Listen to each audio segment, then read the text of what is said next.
Good afternoon, everyone. My name is Benjamin, and today we're going to be talking about this year's scheduled major elections. Right, we've had a few special elections this year, most notably Texas's 6, the district outside of Albuquerque in New Mexico. That was a special election that didn't really yield any significant results. It voted about what you would expect from that district. Texas's 6 actually swung back towards the Republicans. And those were really the only two congressional special elections that we could pay attention to that weren't so overwhelming for one party or another that it was not going to yield useful results. But we've got three pretty significant elections going on this year, and obviously I'm centered on California right now because we've got a pretty significant election there going on, and that's the recall election of Governor Newsom. Chances are, and there was a point where polling indicated that it was very likely that he was going to get recalled. Well, that's kind of taken an about face as Newsom has and his campaign has pretty successfully beat back or at least cast the recall as a Republican effort, even though a lot of the people who initially supported recalling the governor, as well as who signed the petition to recall the governor, were not Republicans and were not even independents, and there are quite a few Democrats who have endorsed yes on recalling, including some pretty significant California Democrats. Most notable was one of their former state Senate majority leaders. She endorsed not only yes on recalling Newsom, but she endorsed Larry Elder as a candidate. And she's sticking by that endorsement, which is kind of crazy. But hey, I guess that means that bipartisanship isn't completely dead in America. But before we get into it too far, likes, comments, subscriptions, they always help the channel, and I greatly appreciate them. Liking and commenting, of course, please feed the algorithm. Subscriptions, well, I want to try and reach 1,000 subscribers by the end of the year. We're almost only 100 away, so it's very possible. Anyway, moving into it, how do you read the results of the election? By the way, I think that Newsom is probably going to survive getting recalled, but it's not going to be a complete blowout. We're not talking Trump levels of performance. We're going to be talking, the recall's probably going to get in the low to mid 40s. I think Newsom's only going to survive by about 10% in terms of difference. And in California, that's pretty significant. Now, how would you read that result? Well, you could say Newsom survived his recall, but really effectively, it was not a convincing survival. And it would be an indication that he probably should not run for re-election next year in 2022. He will, don't get me wrong, he will, but he probably shouldn't. And this is kind of going to probably wind up killing any national inspirations or aspirations he has, because all of his dirty laundry is being aired. All of his dirty French laundry, specifically. For those of you who have been following the news of what really sparked this, you all get that joke. For those of you that went over your heads, the recall effort picked up a lot of steam after Newsom violated his own laws regarding mandates and avoiding large social gatherings, and basically pulled the rules for thee but not for me.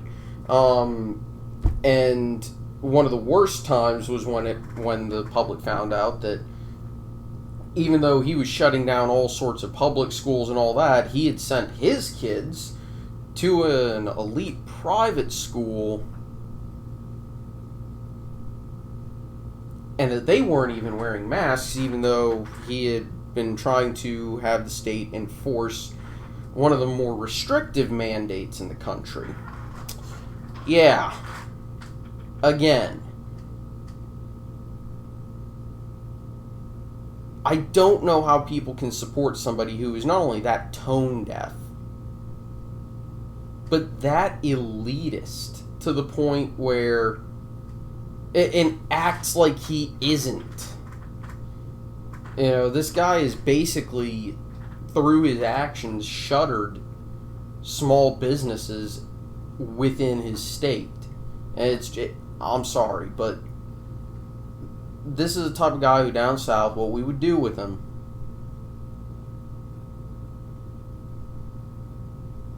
Well, I'm not going to say it. Well, let's just say that is just arrogant. But the problem is, even though he's not having his party preference listed next to his name on the first question of whether or not whether or not California should recall him, because he is a Democrat, and every California news station, Fox News and CNN, are making sure that they let people know that Newsom's a Democrat. Because people know that he's a Democrat, he's gonna survive. So, yeah. But how am I going to read this? Well, not everybody who votes to recall Newsom is going to be a Republican. But if this is more competitive than the 2018 gubernatorial election, if this is more competitive than the 2020 presidential election, regardless of turnout, you know, the closer Newsom gets to being recalled, the better it's going to look for Republicans moving into the midterms. Because it indicates that the Republicans have the enthusiasm gap in their favor. And the best way to look at this is, as we get results in from the night, look in a few areas. In the very large Hispanic areas, so we're talking south, Southern California, San Diego, and into the valley here. I forget exactly what this area is, but it's mostly down in this area. Down in Southern California, right in this area. If no is outperforming expectations, that's a pretty sizable sign that Newsom might actually get recalled. And if no is outperforming in these areas here, just to the west of the Bay Area, just to the east of the Bay Area, my apologies, and close to Lake Tahoe, again, if yes is outperforming expectations, that's another thing to look forward to. But if yes outperforms its polling numbers, again, that's kind of an indication that maybe major pollsters need to readjust their polling methodology. But again, if yes outperforms what you would expect for something that is being cast so heavily as a Republican-led effort in California, Republicans can look at that and say, we may not have unseated Newsom, but we came closer than maybe we should have. And that's an indication that, hey, Republicans are going to be doing well going forward. Now, the other two elections are all the way on the other coast in Virginia. and New Jersey. But we're going to talk about, I'll talk about the Commonwealth last. New Jersey, I don't really expect the Republicans to do any sort of unexpected upset win. New Jersey is pretty heavily controlled by the Philly burbs, as well as its portion of the New York City metro area. Republicans are probably going to make some slight improvements over Trump's 2020 performance in the Garden State, and possibly slight improvements over their 2018 gubernatorial performance, but I don't think it's going to be anything major. And again, if the Republicans do better than those elections, say a rebound effectively, it's going to be a sign that the Republicans definitely have the momentum going forward, and they have the enthusiasm gap. And I think that's going to happen, but, anything can happen. Now let's move on to the Commonwealth of Virginia.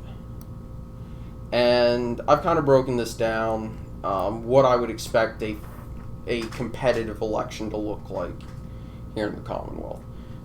Some of the most recent polling figures show the race within about within 3 to 5, getting dangerously close, at least for Terry McAuliffe, dangerously close to the margin of error, which, yeah. Now he's facing Glenn Youngkin, who is doing as much as he can to not be portrayed as too far to the right, but also not too moderate, because he has to play a really weird balancing act. Because Youngkin has to keep it competitive in the DC suburbs and exurbs. We're talking specifically Loudoun and Prince William County, and I'll be honest, Fairfax County, no, I don't think so. If he can keep it competitive, or at least not completely embarrassing in this area, as well as mitigate losses in the Richmond suburbs, as well as maybe even down in Virginia Beach, maybe even win Virginia Beach, you can do that and run up the margins in Appalachia, the Shenandoah, and down into South Side Virginia, maybe even re-win Lynchburg. That's a pretty reasonably fair bet to say that Youngkin could win.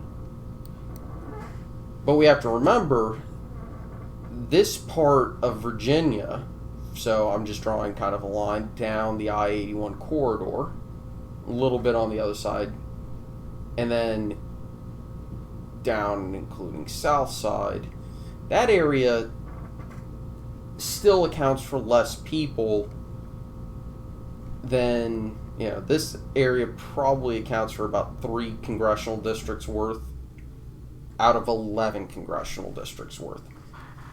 Virginia is very heavily split. Northern Virginia has the most people by far, followed by Richmond and Tidewater. The mountains and this very rural southern part, they don't account for a ton of people. And there's a lot of reasons for that. Basically, the closer to the Chesapeake Bay you get and the closer to DC you get, the more people there are. Now, DC is pretty easy to explain why there's so many people. There's a ton of jobs around the nation's capital. And a ton of jobs means that there's going to be a ton of people. And of course, it's a nation's capital. You've got contractors galore. They want to be close to power. It's also one of the wealthier parts of the state, you know. So go figure.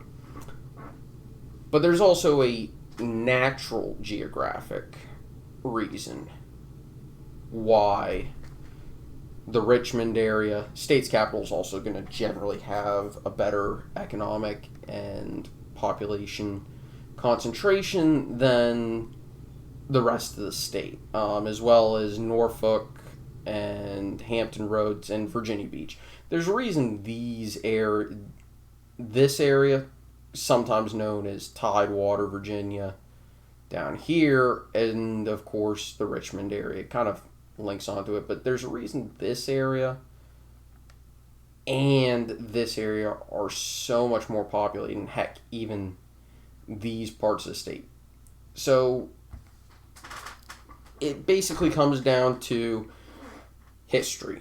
Way back in the day, these areas were the most fertile parts of the state, so there was a ton of farming and agriculture going on. But they were also flatter, meaning you could actually build. So the people who came out to the mountains, there was not a lot they were doing. It was subsistence farming until they discovered coal way out in the sticks, out in places like Buchanan County, Tazewell County, Bland County, Giles County. I've even heard Gillis, but Lee County out here. But all of these areas, Bristol's a little bit different. Bristol's getting close to Tennessee and some of that stuff. But out here in the sticks, Wythe County, Pulaski County, all these areas, once they found coal in the mountains, Allegheny County and Covington. But yeah, once coal was found in these regions, then you started to actually get people coming up into the mountains. But people have been leaving these areas, and there's reasons for that. It's not quite meth Virginia levels, but it's... yeah. But, you know, moving back into what I think is going to happen, I think this is going to be a not uncompetitive election. At the same time, I also don't think it's going to be a win for Youngkin. Being fair, if Youngkin can get within 2, that's a really good year for the GOP. If he wins it, all bets are off when it comes to the midterms.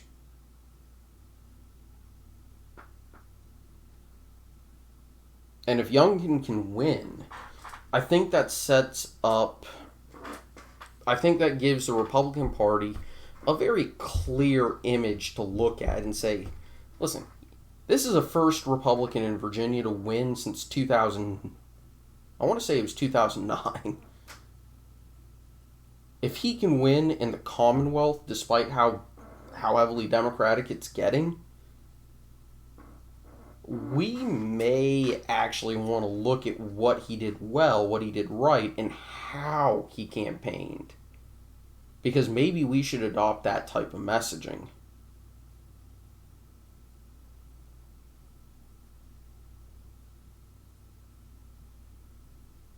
But anyway, that's going to end it for today. Hope you all enjoyed. I'll see y'all next time. Take it easy. Have a very, very lovely evening. Bye-bye.